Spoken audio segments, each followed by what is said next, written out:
Hello friends, I am Asmita and welcome to Ghar Baithe Padho. Today we are going to discuss the topic of science, 8th topic, that is static electricity. We will discuss the various definitions, various terms related to it. So let's begin.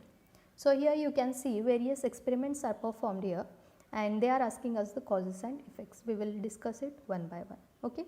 So first one is the plastic comb is rubbed on a dry hair attracts the pieces of paper. तो ये experiment हमने day to day life में बहुत बार perform किया है. जब भी हम प्लास्टिक कोम को ड्राई हेयर्स पर रब करते हैं वो पीसेस ऑफ पेपर को अट्रैक्ट कर लेता है. ये एक्सपेरिमेंट हमने बहुत बार किया होगा. Another is if we pass near a polyester curtain again and again it gets attracted towards us. Okay. And third one is if we rub a blanket with our hands and take it near a metal object, a spark is seen in the dark. So here some of the experiments are performed and they are asking what are the causes and what are the effects. इन्होंने दिया है कि जब भी हम plastic कोम को अपने dry hairs पर रब करते हैं तो वो क्या करता है, पीसेस ऑफ पेपर को अट्रैक्ट कर लेता है. Another example is polyester curtain के पास जब भी हम वहाँ से गुजरते हैं, उसके पास से गुजरते हैं कई बार, तो क्या होता है वो अपने बॉडी पर अट्रैक्ट कर लेता है. और third one is if we rub a blanket with our hand it takes and taken to a metal object, वो क्या करेगा, स्पार्क डेवलप करेगा. सो इसका जो इफेक्ट है ये क्यों हो रहा है वो हम देखेंगे. So this is mainly cause due to the electric charge. So what is electric charge? So electric charge is a physical property of a matter. ये क्या होता है, फिजिकल प्रॉपर्टी है. चार्ज जो है एक फिजिकल प्रॉपर्टी होती है किसी भी मैटर की that causes it to experience a force, जिसकी वजह से उसमें एक फोर्स डेवलप होता है. सो हम इसे वन बाय वन डिस्कस करेंगे कि चार्ज क्या है और क्या. So electric charge, what do the above observation tell us? This example just a glimpse of the electric charge that all the objects in our surrounding hold in abundance. Electric charge is stored even in our bodies. All the substances are made of very tiny particles. So जो particles होते हैं, ये जो matter होते हैं वो बहुत ही tiny particles से made होते हैं. जैसे कि हमने पहले भी ये देखा था कि the matter has very tiny particles in it. So these are the physical properties of matter. Okay, so charge भी उसका physical property है. और एक example आपको पता होगा, जब भी बलून है, जब हम उसे ड्राई हेयर्स पर रब करते हैं और बिट्स ऑफ पेपर के पास ले कर जाते हैं, पीसेस ऑफ पेपर के पास लेकर जाते हैं, तो वो उसे अट्रैक्ट कर देता है. Okay, so this is the atomic structure. अब ये मैं क्यों बता रही हूँ आपको, क्योंकि जैसे हमें पता है कि मैटर जो है वो उसे टाइनी पार्टिकल से मेड होता है. सो ये मैटर जो है एटम से मेड है. मैटर के अंदर एटम है और एटम के अंदर जो है ये पार्टिकल्स है, positively charge, negatively charge and neutral. ये एक बेसिक स्ट्रक्चर है, atomic structure. Okay, so positively charge particles, negatively charge particles और न्यूट्रल पार्टिकल्स, ऐसे एटम का स्ट्रक्चर होता है. ये बेसिक प्रॉपर्टी, ये फिजिकल प्रॉपर्टी है. ओके, सो यहाँ आपको इतना डिटेल में जाने की ज़रूरत नहीं है. सिर्फ आप ये ध्यान में रखिए कि पार्टिकल्स जो होते हैं वो पॉजिटिवली चार्ज है, नेगेटिवली चार्ज है और न्यूट्रल है. और जो पॉजिटिवली और नेगेटिवली चार्ज पार्टिकल्स होते हैं वो इक्वल इन नंबर होते हैं. इसकी वजह से ही वहाँ पर वो जो एटम होता है वो स्टेबल होता है, न्यूट्रल होता है. Okay, so all the substances are made up of very tiny particles and electric charge is an intrinsic property of this particles. तो इलेक्ट्रिक चार्ज क्या है, इंट्रिंसिक प्रॉपर्टी. इंट्रिंसिक प्रॉपर्टी मतलब ये बेसिक है उसकी प्रॉपर्टी की, हर एक मैटर में इलेक्ट्रिक चार्ज होगा ही. Okay, so this is the intrinsic property. Intrinsic मतलब बेसिक प्रॉपर्टी है. ओके, उसका बेसिक स्ट्रक्चर, उसका बेसिक उसके अंदर इलेक्ट्रिक चार्ज होंगे ही. ओके, कोई भी मैटर है उसमें टाइनी पार्टिकल्स होते हैं, वो एटम होते हैं और एटम के अंदर जो होता है पॉजिटिवली और नेगेटिवली चार्ज पार्टिकल्स होंगे ही. ये उसका इंट्रिंसिक प्रॉपर्टी है. Okay, though in this way electric charge is abundantly present, it is always in a hidden state. So ये जो इलेक्ट्रिक चार्ज है ये अबंडेंट फॉर्म में होता है. ओके, लेकिन वो हिडन स्टेट में, हम उसे अपनी आँखों से ऐसे देख नहीं सकते हैं, लेकिन वो हिडन स्टेट में होते हैं. And this is because the two opposite types of charges are present in equal number in all these substances. So ये जो charges हैं, पॉजिटिव चार्ज, नेगेटिव चार्ज, ये जो है वो इक्वल नंबर में रहते हैं, इसीलिए हम उसे महसूस नहीं कर सकते. Okay, and when a positive charge and negative charge on an object are balance the object is neutral. Okay, and that is there is no net charge on the object, and if these charges are not balanced the object is said to be charged.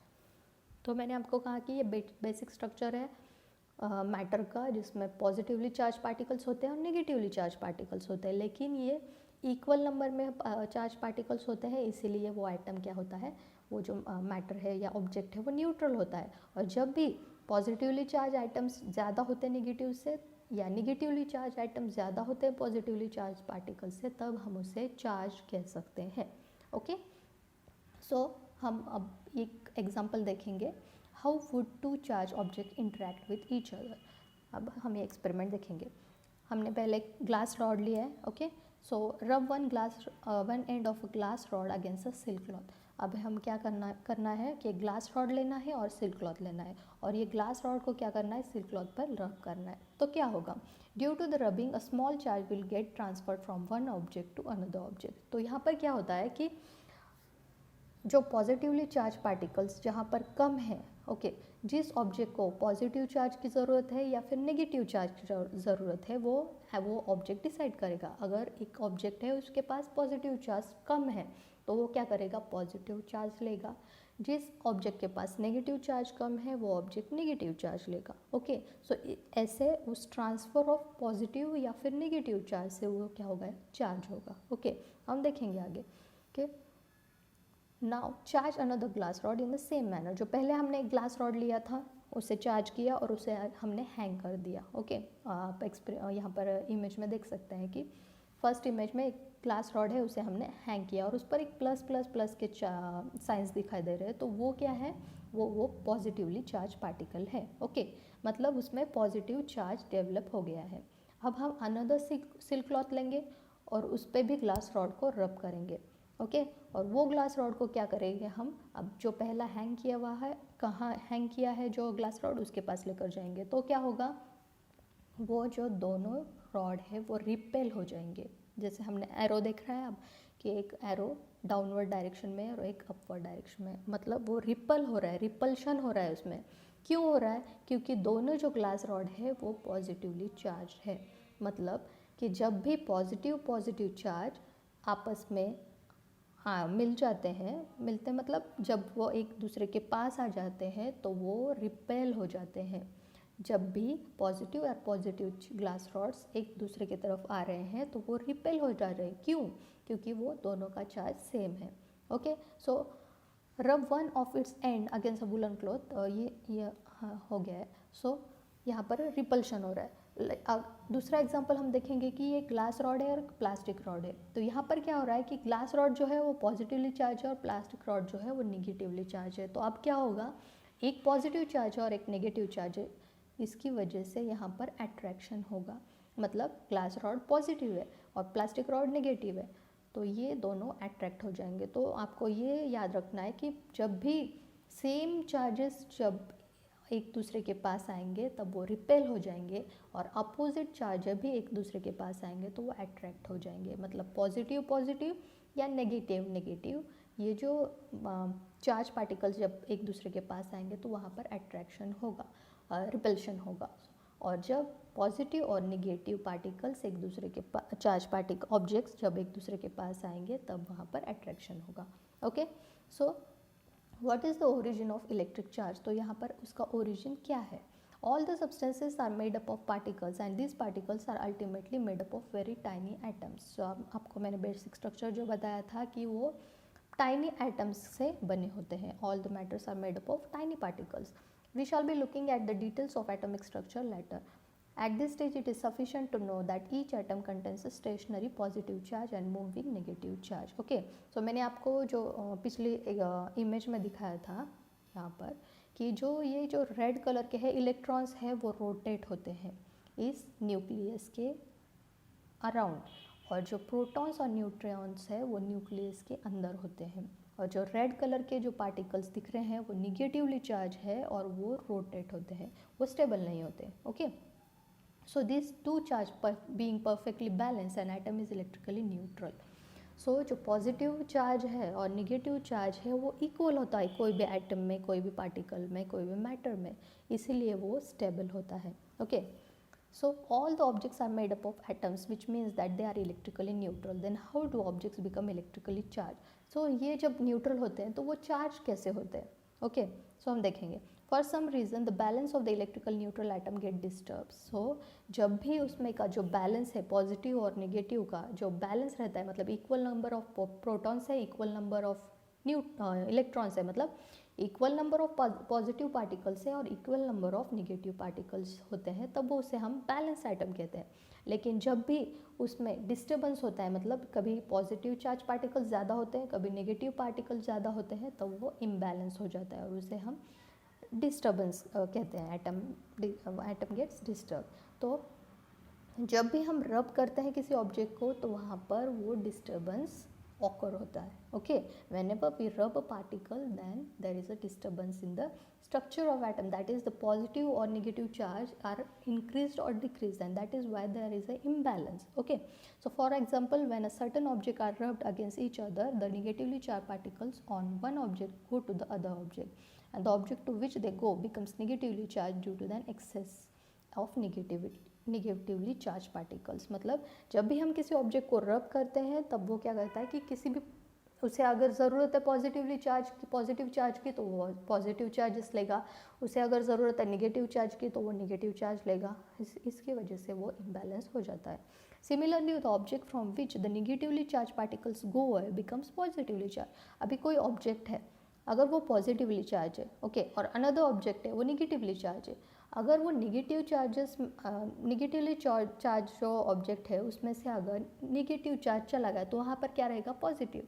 Okay, और जो positive object है वहाँ से अगर positive charge चला गया तो वो क्या हो जाएगा? नेगेटिव. मतलब जिसको जो ऑब्जेक्ट को जो ज़रूरत है, जिस पार्टिकल की ज़रूरत है, पॉजिटिव या नेगेटिव, वो ले लेगा.